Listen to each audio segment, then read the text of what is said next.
Meus irmãos, vamos abrir as nossas Bíblias em Zacarias, capítulo 6. Vamos continuar os nossos estudos e exposições no livro do profeta Zacarias. Vamos avançar um pouquinho nesta noite, com a graça de Deus.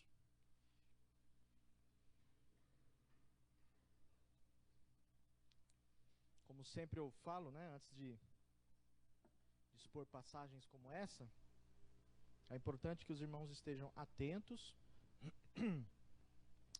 não só à leitura, mas à exposição, à argumentação que será feita, porque são textos difíceis, não são textos fáceis, tanto para o pregador, quanto para aqueles que estão ouvindo compreender as nuances da passagem, então a gente precisa estar bem atento, tá bom? Zacarias capítulo 6, nós chegamos aí, por fim, no final da série de visões do profeta Zacarias. Estamos agora na última visão, na 8ª visão do profeta Zacarias. E eu tenho explicado para os irmãos, tenho feito breves digressões, tenho feito aplicações dessa passagem, os irmãos já entenderam o contexto da passagem, do livro. Então, acho que nós temos já bastante informações, um arcabouço bastante robusto já de informações para compreender a passagem. Zacarias capítulo 6. Zacarias capítulo 6. Ah, tá. Você quer saber o livro anterior? Ageu, antes de Ageu, depois de Ageu e antes de Malaquias. Zacarias capítulo 6, verso 1 diz assim: E outra vez levantei os meus olhos e vi, e eis que 4 carros saíam dentre 2 montes, e estes montes eram montes de bronze. No primeiro carro eram cavalos vermelhos, e no segundo carro, cavalos pretos. E no terceiro carro, cavalos brancos. E no quarto carro, cavalos malhados. Todos eram fortes. E respondi, dizendo ao anjo que falava comigo: Que isto, Senhor meu? E o anjo respondeu, dizendo: Estes são os 4 espíritos dos céus, saindo de onde estavam perante o Senhor de toda a terra. O carro em que estão os cavalos pretos sai para a terra do norte, e os brancos saem atrás deles, e os malhados saem para a terra do sul. E os cavalos fortes saíam e procuravam ir por diante para percorrerem a terra. E ele disse: Ide e percorrei a terra, e percorreram a terra. E chamou-me e falou-me, dizendo: Eis que aqueles que saíram para a terra do norte fizeram repousar o meu espírito na terra do norte. Até aqui. Senhor, nós te damos graças pela leitura da sua palavra. Te louvamos porque ela é inspirada por ti e tem lições preciosas para os nossos corações essa noite. Não nos deixe, Senhor, com os ouvidos tapados e o coração endurecido para ouvir o que o Senhor quer nos falar, mas que estejamos atentos, atenciosos e humildemente recebamos os teus ensinamentos essa noite. O Senhor é o nosso mestre, é o nosso professor, é quem nos ensina, é quem nos pastoreia. Por isso nós suplicamos o teu auxílio nesta noite, em nome de Jesus. Amém. Irmãos, chegamos então na 8ª visão de Zacarias. É a última visão dessa série de 8 visões que o profeta traz para o povo de Israel que está aí empenhado na reconstrução da cidade de Jerusalém e do templo também lá em Jerusalém. Essa visão certamente é uma das visões mais difíceis e mais complexas das 8 que já foram mencionadas aqui, né? Apesar de o tamanho dela ser um pouco mais relativo, um pouco menor, o conteúdo dela é de difícil explicação, comparada com as outras 7 visões que já foram aqui expostas. Essa última visão de Zacarias, não sei se os irmãos observaram, mas ela tem uma estreita ligação com a primeira visão que foi exposta aqui por mim e que foi também registrada, obviamente, pelo profeta Zacarias, por causa da figura dos cavalos. Aparece também na primeira visão a figura dos cavalos e também pelo fato de esses cavalos partirem pelo mundo como portadores do poder de Deus e como veículos da soberania de Deus sobre a terra e também sobre Jerusalém. Então há uma estreita semelhança entre a última visão e a primeira visão do profeta Zacarias. E é possível fazer até uma relação mais detalhada entre essas visões, no que diz respeito, no que tange, inclusive, a cor dos cavalos, né? E há ainda alguns teólogos, nas pesquisas que eu fiz, que fazem até uma associação entre as cores dos cavalos que aparecem aqui na visão de Zacarias, com as cores dos cavalos que são mencionados por João em Apocalipse capítulo 6. Você pode conferir depois aí, com paciência, Apocalipse capítulo 6. João, na visão, lá na revelação apocalíptica, ele também tem visões de cavalos, e, paz, meus irmãos, os cavalos possuem aí as mesmas cores, que os cavalos que são mencionados aqui, exceto o cavalo malhado, são mencionados pelo profeta Zacarias. No entanto, eu acredito que fazer essa relação muito próxima, ela pode ultrapassar aqui a intenção imediata do texto que o profeta Zacarias nos traz e nos levar, inclusive, até a desvios da mensagem central que o profeta Zacarias quer nos trazer. Portanto, apesar das semelhanças entre a primeira e última visão e até mesmo o Apocalipse capítulo 6, nós devemos ter bem claro na nossa mente que cada visão dessa abarca momentos diferentes da administração de Deus na relação com o seu povo. Por exemplo, enquanto na primeira visão, Deus demonstra que tinha pleno conhecimento e controle das nações que estavam ao redor de Israel, garantindo a reconstrução do templo pelos judeus, essa última aqui parece que ela tem uma conotação um pouco mais escatológica, apontando um pouco mais para o futuro da nação de Israel, no momento em que Deus vindicaria a nação de Israel, exaltando a nação de Israel, inocentando a nação de Israel, entre todas as demais nações inimigas, né? E também prometendo, inclusive, enviar o Messias, como nós veremos na próxima exposição do profeta Zacarias. Se os irmãos aí derem uma passagem rápida no texto, os irmãos vão observar que o texto continua falando sobre o renovo, ou seja, o aparecimento do Messias, que viria, obviamente, para vindicar a nação de Israel. Então, parece que essa última visão, ela tem uma ligação um tanto quanto mais escatológica, apontando mais para o futuro da nação de Israel e não necessariamente ao momento presente em que eles estavam vivendo. Nós vamos começar, meus irmãos, falando um pouquinho sobre a visão dos cavalos. Verso 1 ao verso 3, nós vamos ver o que Zacarias está vendo aí. Então, veja aí na sua Bíblia que o verso 1 inicia com a expressão: outra vez levantei os meus olhos e vi. Nós temos visto, meus irmãos, que Zacarias repete esse refrão várias vezes, né? Levantei os meus olhos e vi. Esse refrão parece como que indicando aqui uma nova etapa das revelações, como se um novo momento agora estivesse se iniciando. É como se ele ainda estivesse, eu já disse isso em outros sermões para os irmãos, é como se ele ainda estivesse digerindo a mensagem anterior. Nós, quando fazemos a leitura de Zacarias, nós podemos presumir que essas visões vieram de maneira subsequente, uma atrás da outra, quase que num sopetão, num momento só.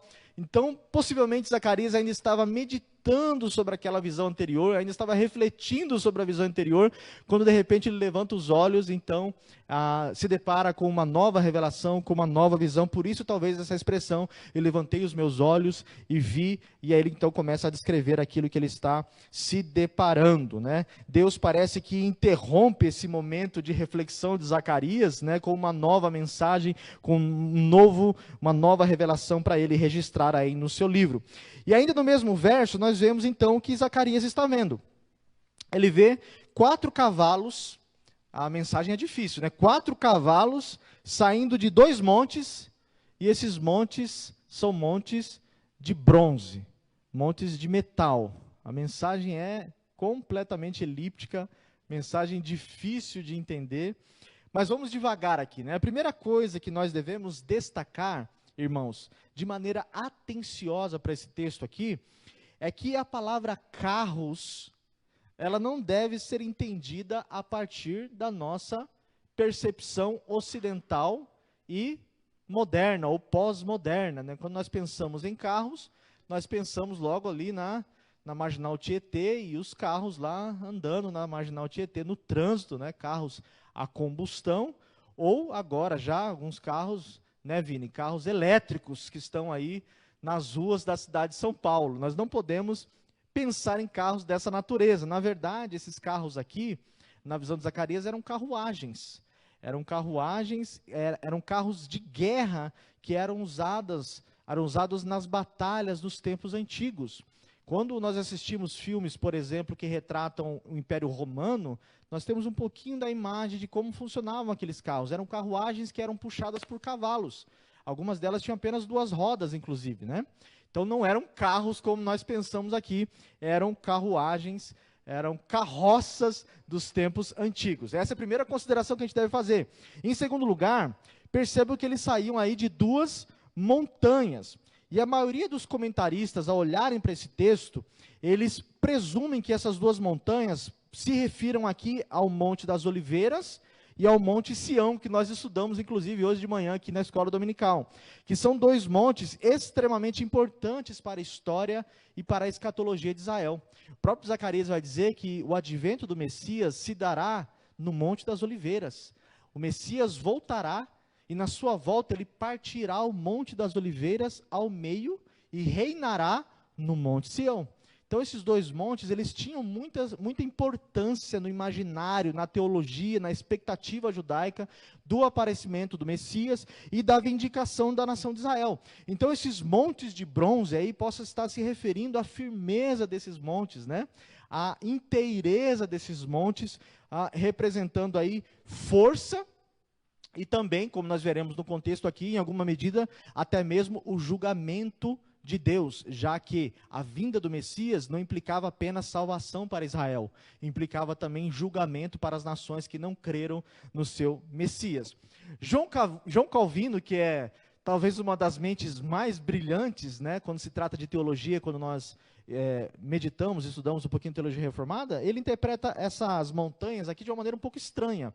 Ele entende que as montanhas aqui significam o conselho oculto de Deus, a qual não pode ser rompido.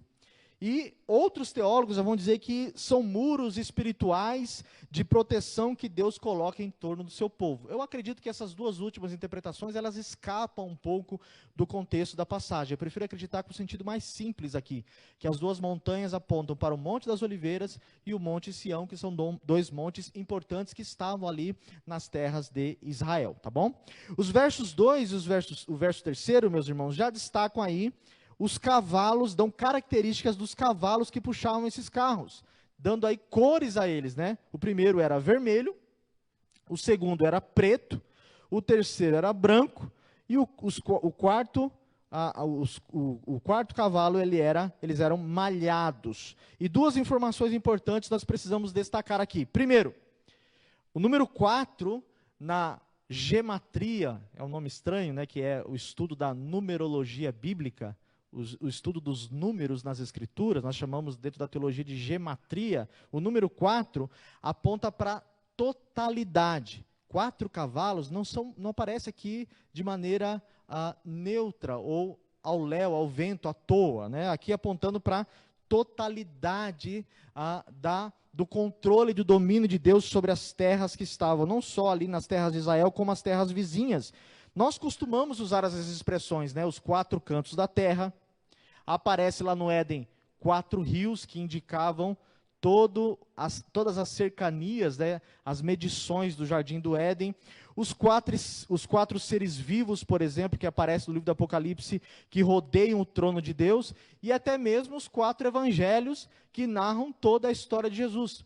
Então, todas as vezes que aparecer o número 4 nas Escrituras, nós devemos entender que estão aí se referindo a uma certa totalidade ou plenitude do conhecimento, do controle e da soberania de Deus sobre toda a criação.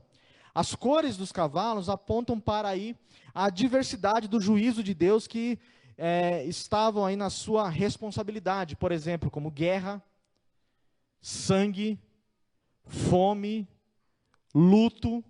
Os cavalos brancos, por exemplo, apontando para a santidade de Deus, para a sua pureza. os malhados possivelmente apontando para pragas e punições das mais diversas, como nós vamos ver, inclusive, nas referências que eu citei aqui em Apocalipse capítulo 6. E a ideia aqui é mostrar que Deus estava enviando os seus exércitos para uma missão, que veremos a seguir na exposição da passagem aqui. Perceba que o verso 3 traz a informação de que todos esses cavalos eram cavalos fortes. O finalzinho do verso 3 diz que todos os cavalos eram cavalos fortes, mostrando inclusive a imponência, o poder de Deus que recaía sobre esses cavalos. Eram cavalos poderosos, eram cavalos fortes, simbolizando a soberania e o controle de Deus.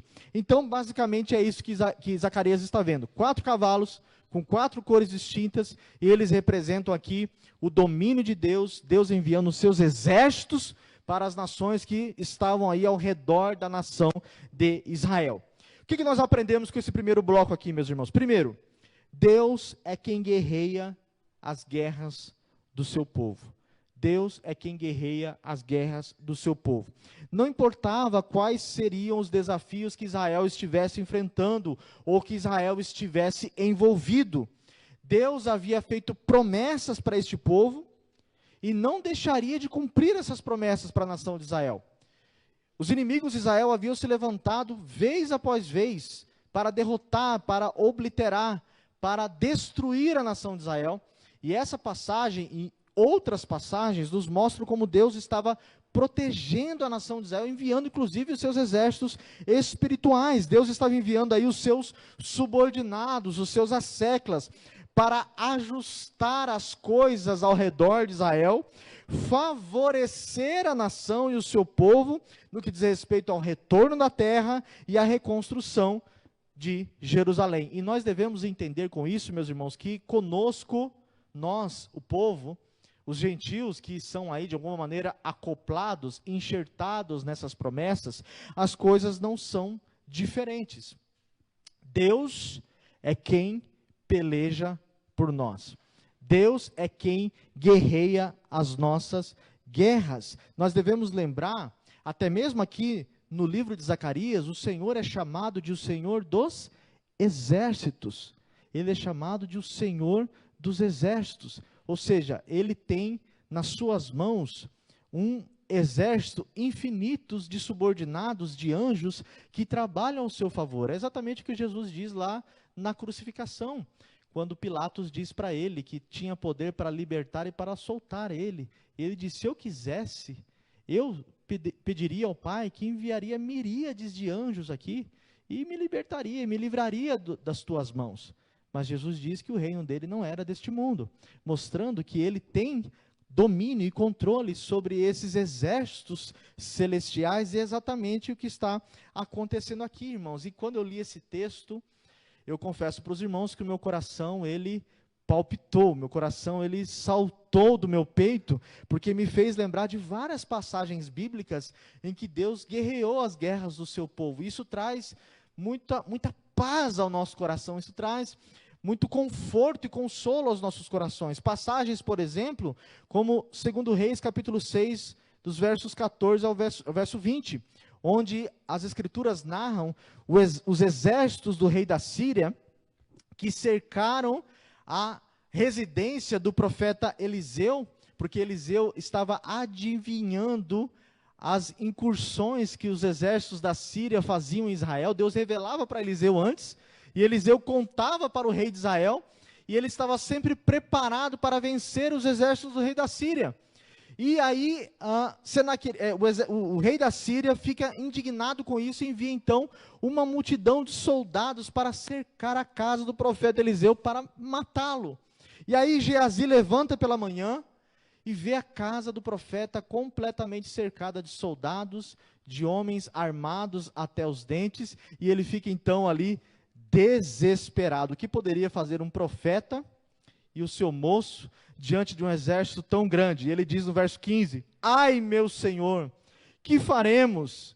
E o profeta disse: não temas, porque mais são os que estão conosco do que os que estão com ele. Imagina Eliseu olhando para o lado e falando assim, pronto, agora ele ficou doido. Não tem ninguém com a gente, que só tem 2 pessoas. E Eliseu diz, maior o exército que está conosco do que o que está com eles. E aí o texto diz, e orou Eliseu e disse, Senhor, peço-lhe que abra os olhos do moço para que veja. E o Senhor abriu os olhos do moço e ele viu. E eis que o monte estava cheio de cavalos e carros de fogo ao redor de Eliseu.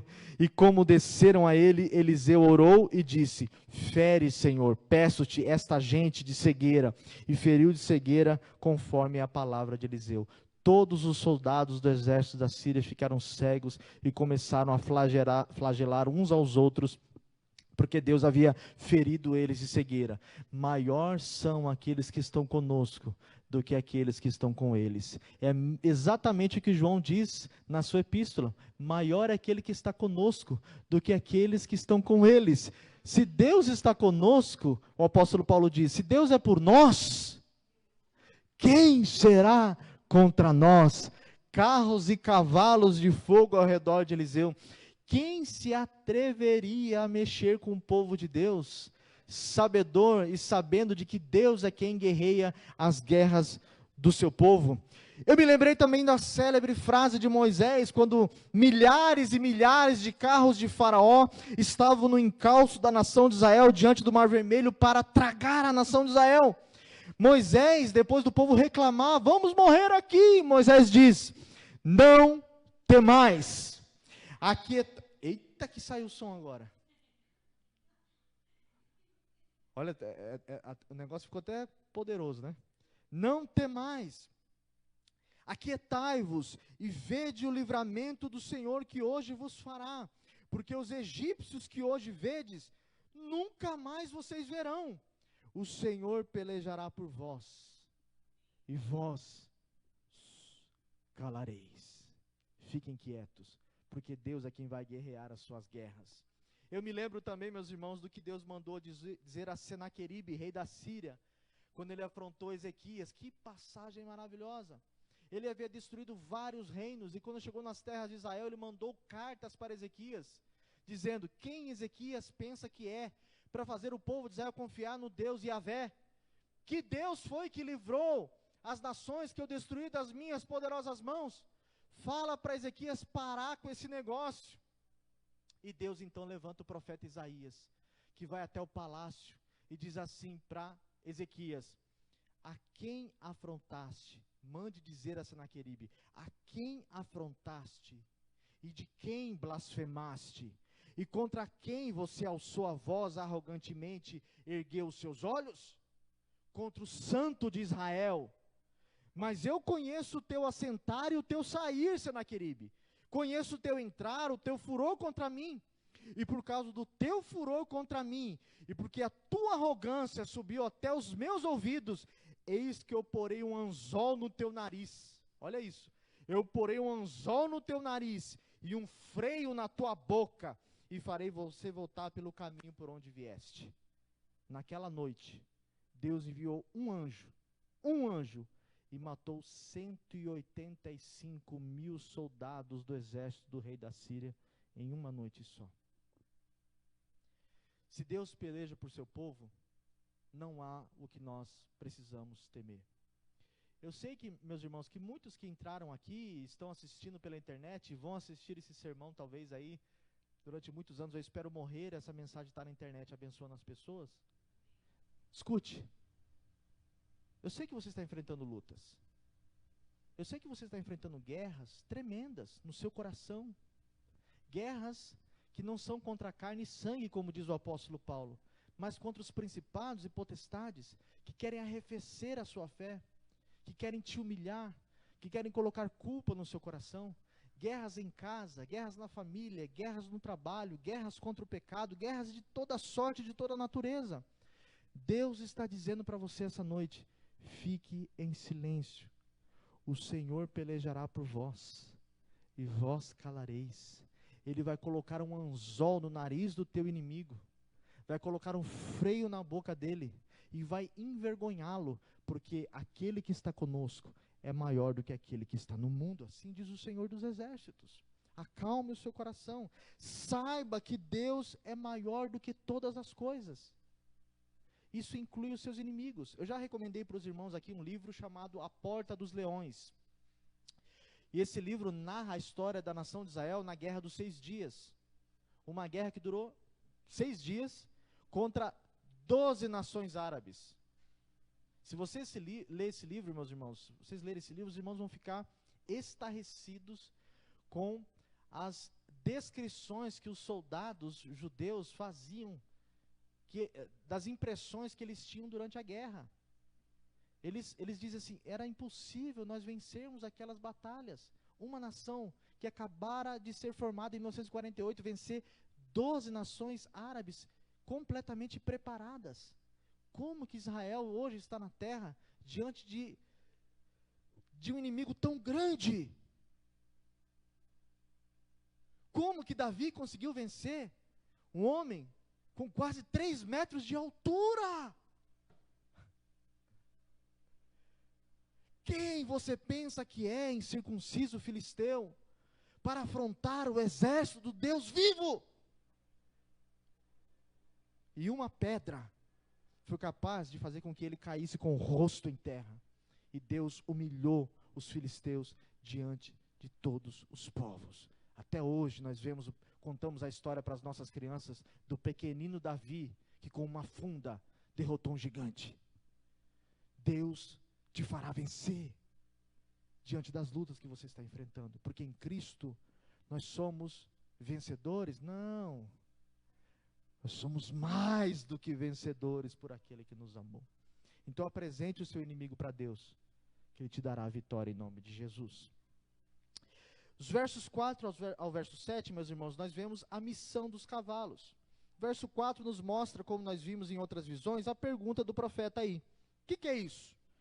Nós devemos destacar, como eu disse em outras ocasiões, a maneira positiva como o profeta queria conhecer as coisas de Deus. Nós devemos fazer a oração de Moisés, né? Quem dera todo o povo de Deus fosse profeta e tivesse essa curiosidade de aprender mais e mais de Deus.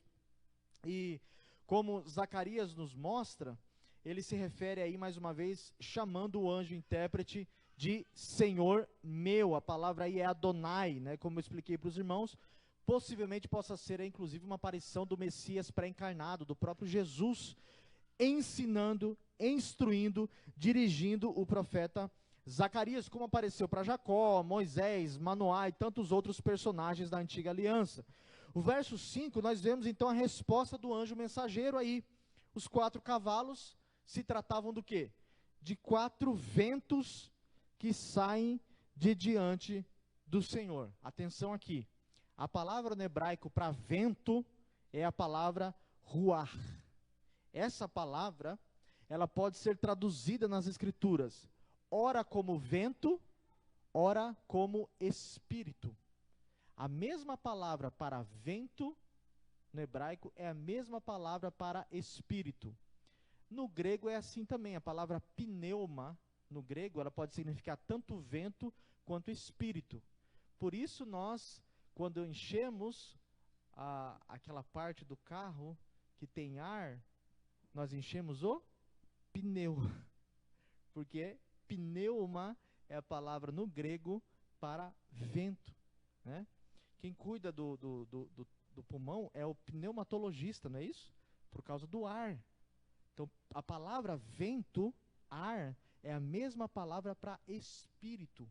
Então, a tradução que aparece aqui, de que esses cavalos, eles representavam os 4 ventos que saíam diante do trono de Deus, uma tradução talvez mais ideal, fosse que aqui estivesse se referindo ao Espírito, aos 4 Espíritos que saíam do trono de Deus. E veja que isso não é coisa da minha cabeça, essa ligação é bastante comum, por exemplo, nos textos que nós lemos aqui, durante o culto na liturgia. Ezequiel capítulo 37, verso 9, que foi lido, diz assim: então ele me disse, profetiza ao Espírito, a palavra é ruá, ó filho do homem, e diz-lhe, assim diz o Senhor Deus, vem dos 4 ventos, diz o texto em Ezequiel 37, ó Espírito, e sopra sobre esses mortos para que vivam. Então vocês percebam que há uma proximidade, uma ligação muito próxima entre a palavra espírito, às vezes traduzida, a palavra ruá traduzida como espírito, como a palavra vento. O próprio Jesus fez essa conexão, meus irmãos, em João capítulo 2, verso 8, quando Jesus diz assim: o vento sopra onde quer, e ouves a sua voz, mas não sabe de onde vem nem para onde vai. Assim é todo aquele que é nascido do Espírito.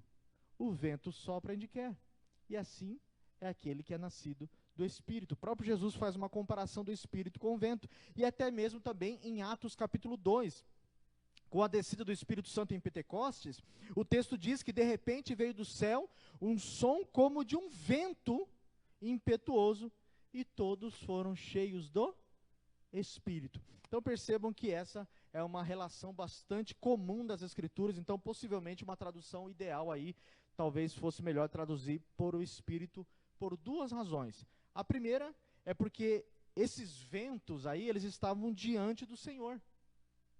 Eles estavam diante do Senhor, e aponta para uma ligação direta para a pessoa do Espírito, ao invés de um simples fenômeno da natureza. Em segundo lugar, porque no verso 8, como nós veremos mais adiante, é a mesma palavra que aparece aí e que indubitavelmente deve ser traduzida por Espírito. É o verso 8 que diz aí no finalzinho, que fez repousar o meu Espírito na terra do norte. Então perceba que aqui o tradutor preferiu traduzir por Espírito, porque não dava para escapar. Então essa palavra, no meu entender, no contexto, deve ser traduzida também como Espírito. O verso 6 já indica a missão desses cavaleiros. Os cavalos pretos vão para a terra do norte, juntamente com os brancos que saem atrás deles, e os malhados vão para a terra do sul. Eu já explico isso melhor. O verso 7 conclui aí o nosso segundo bloco, indicando a ordem do Senhor, ou seja, os cavalos, eles deveriam percorrer a terra, apontando aqui para as nações vizinhas que se opunham à reconstrução de Jerusalém. O que nós aprendemos nesse segundo bloco, meus irmãos? Todas as religiões do mundo nos ensinam o famoso faça você mesmo. Né? Tem até aquela frase, faça por onde que eu te ajudarei. Todas as religiões do mundo, exceto o cristianismo, são uma religião de obras. Nessas religiões, a divindade sempre recompensa aquele que faz mais, não é verdade? No entanto, o Deus de Israel, Yahvé, com ele as coisas são diferentes. No nosso relacionamento com Deus, não há mercantilidade, não é relacionamento de compra e venda, faça por onde que eu te recompensarei. Deus não é o gênio da lâmpada, que nós esfregamos a lâmpada e as coisas acontecem. Deus não é o Papai Noel, né? Que só presenteia os filhos que foram obedientes durante o ano. O relacionamento com Deus não funciona bem assim. A verdade, baseado nesse texto que nós aprendemos aqui, se presumirmos que os ventos que simbolizam os cavalos significam a atuação do Espírito de Deus, o que nós precisamos é confiar e depender da ação do Espírito de Deus através das nossas vidas. Na igreja, no nosso relacionamento com Deus, e se queremos êxito e sucesso, no bom sentido, na nossa vida religiosa, nós precisamos aprender a depender do poder e do Espírito Santo de Deus. O próprio Jesus disse isso, meus irmãos. Sem mim, nada vocês podem fazer. Nada vocês podem fazer. E isso aqui explica muita coisa. Por que é que nós estamos, em boa medida, fracassando na nossa carreira espiritual?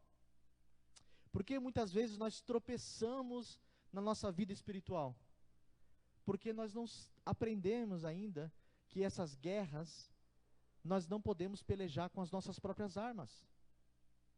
Não é a nossa capacidade, não era a sabedoria de Israel, não era o tamanho da nação de Israel, porque era uma nação incipiente, pequena, não era a força bélica de Israel, não era a instrução teórica de Israel, nada disso daria triunfo para essa pequena nação, para este incipiente povo.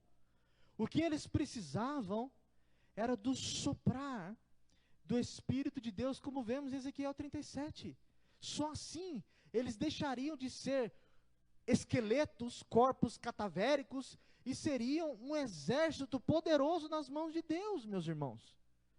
O que a igreja precisa, não me canso de dizer, não é de tecnologia, não é de pregadores com boa oratória, não é de pregadores com boa articulação, com bons argumentos teológicos, ou com diplomas pendurados em suas salas pastorais. O que nós precisamos não são de eventos que, de alguma maneira, enganem as nossas próprias consciências no que diz respeito ao nosso trabalho para Deus. O que nós precisamos é do soprar do Espírito de Deus para incendiar os nossos corações e assim conseguirmos êxito no trabalho para Deus. Nós fracassamos muito na evangelização porque nos falta o poder de Deus. O apóstolo Pedro, o mesmo que havia negado Jesus alguns dias antes, depois de revestido do poder de Deus, em um sermão que deve durar minutos se nós colocarmos aí no relógio, depois da sua pregação, 3.000 almas, 3.000 almas se renderam aos pés do Salvador, e nós não conseguimos converter a nossa própria família. Nós não conseguimos persuadir os nossos colegas de trabalho.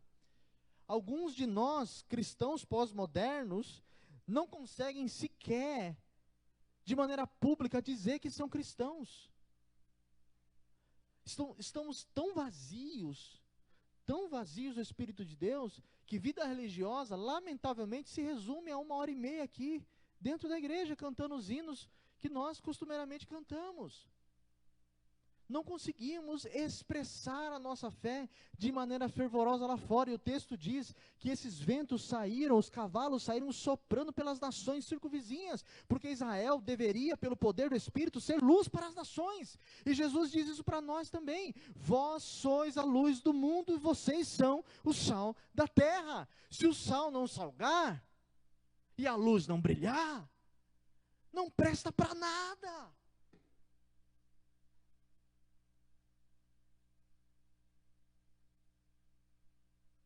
Irmãos, isso me assusta. Eu olho para a minha própria vida, antes de tudo, obviamente. Eu falo: Senhor, eu sou uma lata vazia, me enche do Teu Espírito, Senhor. Para que da minha boca não saiam palavras vazias, mas saia aquilo que é para edificação. Vivemos uma época em que os crentes conseguem falar palavrão. Crentes conseguem ver pornografia. Crentes conseguem viver uma vida imunda fora da igreja. Quando a Bíblia diz e nos ensina, irmãos, que nem sequer reconhecer Jesus como Senhor nós podemos, se não for pelo poder do Espírito de Deus, diz o apóstolo Paulo. Ninguém pode dizer que Jesus é Senhor, se não for pelo Espírito de Deus. E nós, lamentavelmente, chegamos em reuniões como essa aqui e não conseguimos nos comover com as nossas misérias. Não conseguimos comover com as nossas misérias. Precisamos de ajuda. Precisamos do soprar do Espírito de Deus, como disse o profeta, né? Como o Senhor disse para o profeta: profetiza. Vem dos 4 ventos, ó Espírito, e torna com que esse vale de ossos, faz com que eles virem um exército nas mãos do Deus vivo. E eu acredito nisso, irmãos. Eu acredito que Deus tem poder para renovar as nossas vidas. Deus, eu não quero ser místico aqui, eu não quero ser místico porque eu sou um pregador presbiteriano, né? A gente não pode fazer essas coisas. Diga para o seu irmão, brincadeira, não faça isso não. Mas eu acredito, meus irmãos, que Deus, Ele tem saudade de você. Ele tem saudade de quando você conseguia passar alguns momentos de oração. Ele tem saudade do momento em que você conseguia abrir a Bíblia e ficar impressionado com as coisas que você lia. Bruno, você está inventando isso? Não. Lembra-se do livro do Apocalipse, quando o Senhor conclama a igreja a voltar ao seu primeiro amor? O que é o primeiro amor? Casais que estão aí há 40 anos sabem o que é isso, né? O primeiro amor. Quando eu ainda estava apaixonado. É isso que Deus quer de nós. Esse desejo ardente por buscá-lo, por amá-lo, por desejá-lo. Vem dos quatro ventos, ó Espírito, e sopra sobre a nossa vida esta noite. Sopra, Senhor. Tira a sujeira, tira a frieza, tira o cansaço, tira a leniência, tira o pecado, sopra, reaviva o teu povo, Senhor. Então nós seremos um exército poderoso nas mãos do Deus que fez os céus e a terra. E o verso 8, o último versículo aí, irmãos, para nós partirmos para a conclusão, mostra então o êxito dos cavalos, aquilo que os cavalos conquistam. Nós chegamos então aí, enfim, no verso 8, e ele basicamente destaca que os cavalos, eles foram enviados para a terra do norte e fizeram o Espírito Santo repousar naquele lugar. Figura interessante, né? Eles fizeram o Espírito repousar naquele lugar.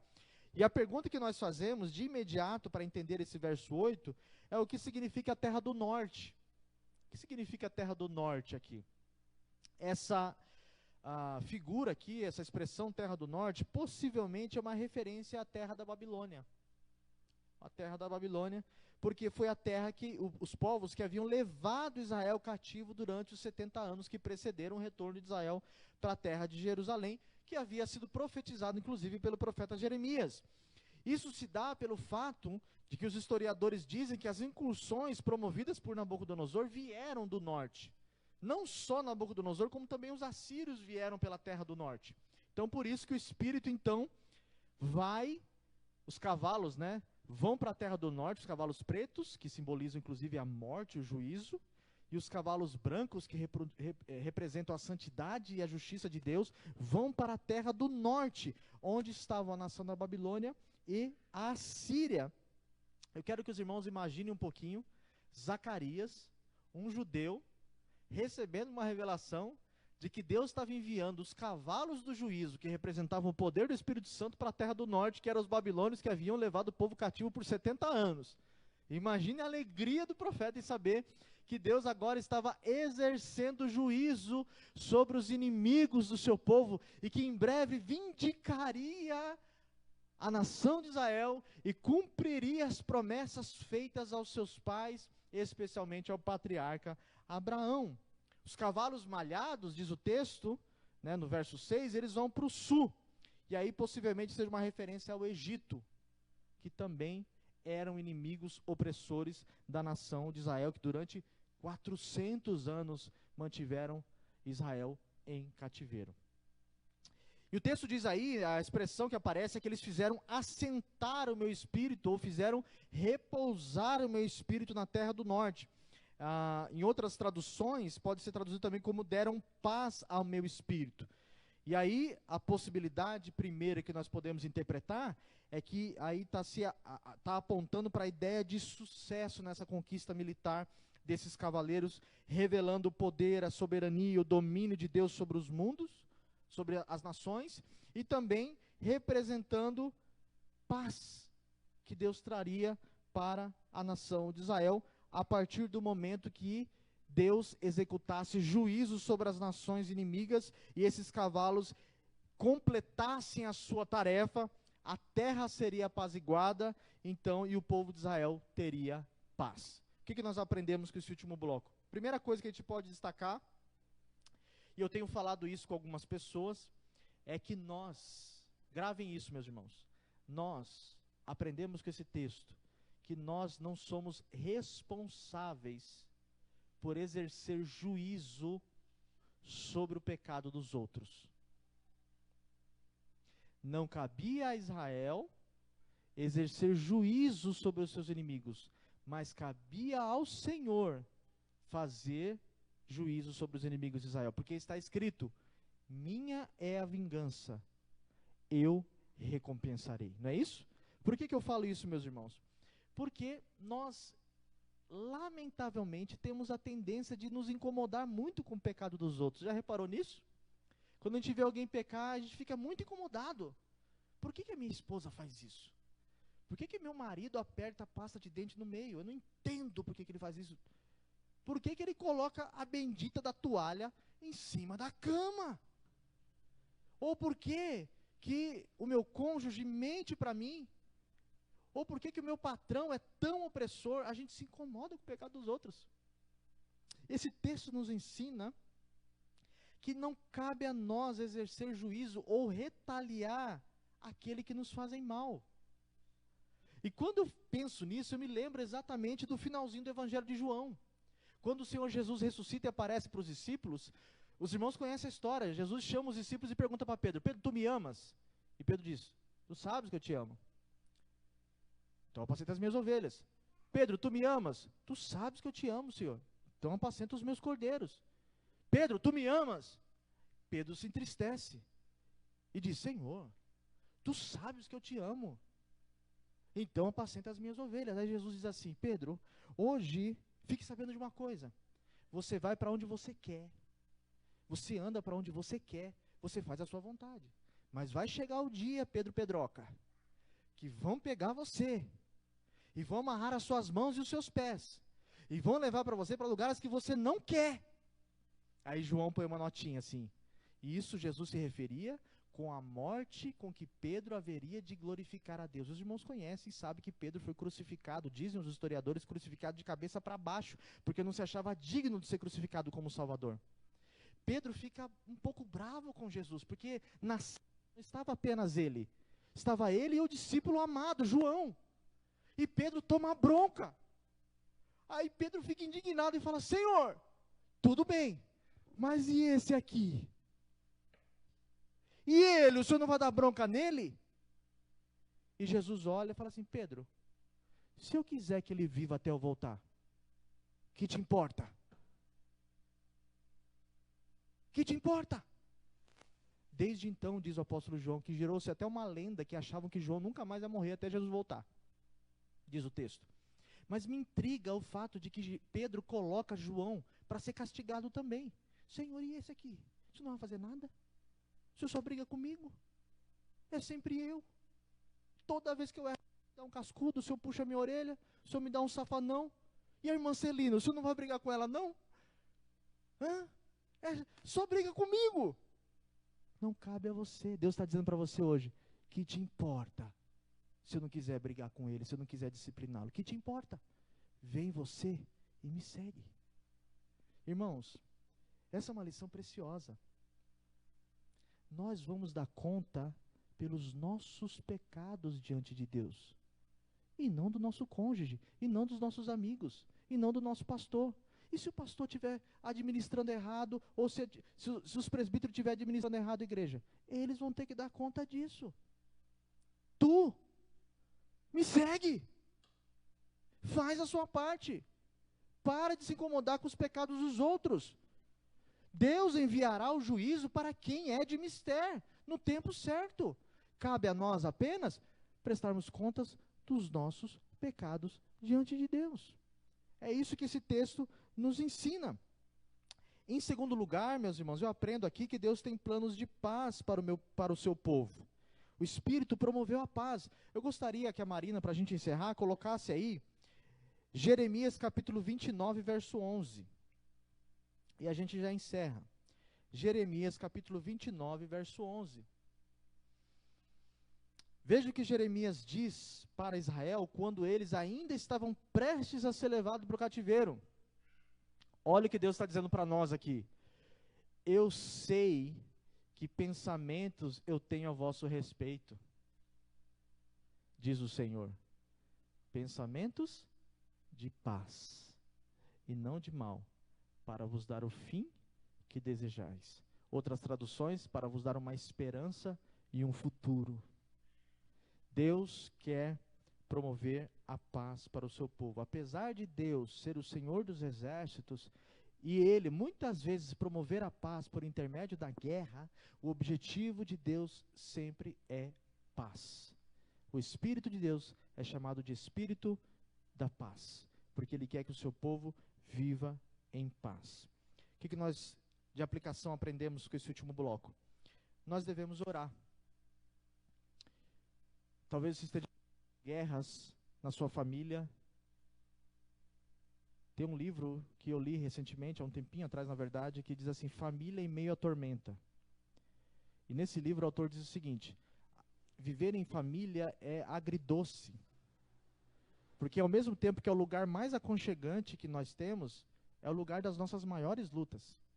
Não é verdade? Jesus disse: o inimigo do homem são os da sua própria casa. Às vezes nós temos muitos dilemas dentro de casa.